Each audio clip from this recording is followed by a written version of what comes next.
Hi, I'm Zuri Berry of the Boston Globe and Boston.com, and with me is Boston Globe High School sports editor Bob Holmes, and you're watching The Huddle. Our weekly high school football show comes out every Tuesday, and what we want to talk about right away is the high school football playoff proposal. On Friday, October 26th, principals as well as athletic directors will be voting on this playoff proposal. Bob, you've been writing about this for the last couple of years, including its previous incarnation. Can you give us the biggest takeaway on what is the difference between the current 19 Super Bowl playoff format now and what is being proposed?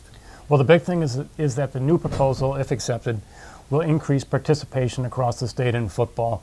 Last year we had a number of 10-1 teams in Hopkinton, in East Bridgewater, that did not go to the playoffs.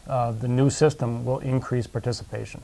So one of the biggest concerns that we've heard from coaches out there is what this may do to Thanksgiving and that rivalry and the traditions that go along with that. Is there a quick and easy sort of answer to allay those concerns for coaches? Well, the big concern is that you're going to be playing your Thanksgiving opponent earlier in the season and for a second time. So what will that do to attendance on Thanksgiving, which is a big money maker for schools? Really, you can't answer that. You have to let it play out. But I think in the end, this system is much better.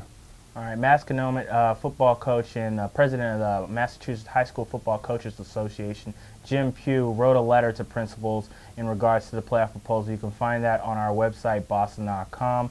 Also this week, we're down now to 15 teams on the bus, which tracks the undefeated teams in eastern Massachusetts. We got a chance to see a couple of games in which some undefeated teams were at play. One a loser, one a winner. Check out our highlights and we'll be back and we'll talk a little bit more. Burlington taking on undefeated Wakefield. Burlington's Marcus O'Dea ran for a 14-yard touchdown in the first quarter. He had 2 on the day. Burlington's Anthony Cruz punched in a 1-yard TD, stretching the ball over the goal line. He had 2 touchdowns on the day as well, as the Red Devils beat Wakefield 33-6. Abington hosted Mashpee Saturday. Abington's Tim Ferguson caught 2 touchdown passes, including this beautiful 29-yard throw from Brandon Cawley. Joe Buckley caught 2 TDs as well, as Abington beat Mashpee 34-7.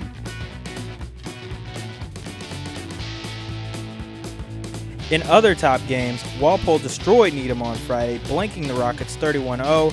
Connor Moriarty ran for 124 yards and a touchdown in the win.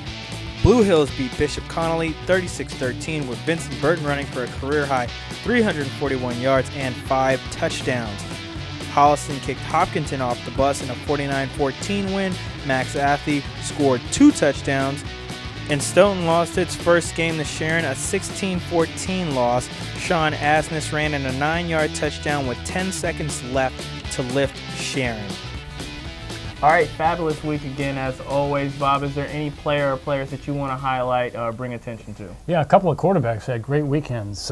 Ian Magg from Marblehead, the school is off to a 7-0 start, their best start ever, and Ian had 5 touchdown passes. And Nate Kowalski from Dighton Rehoboth, certainly the longest game this weekend. Dighton Rehoboth wins in 3 overtimes, and Nate had 4 touchdown passes and ran for another one. Great week 7. We also have a feature profile on Natick's Nick Lee. Take a look.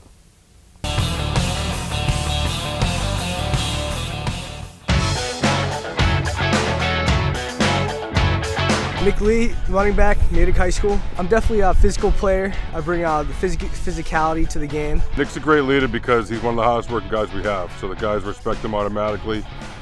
He's great in the weight room, but he's also great on the field. Kind of our inspirational leader too. You know, I'm a good team player, so I realize that teamwork is very important, especially in a team game like football. Nick's very, very intense.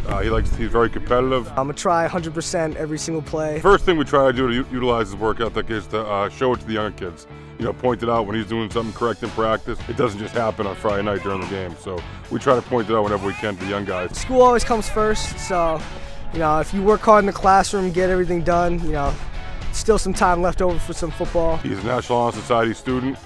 He gets all A's and B's. He takes academics very seriously. Nick Lee is the glue that keeps our team together. I call him the glue because he's inspirational. He's physically tough. He's mentally tough.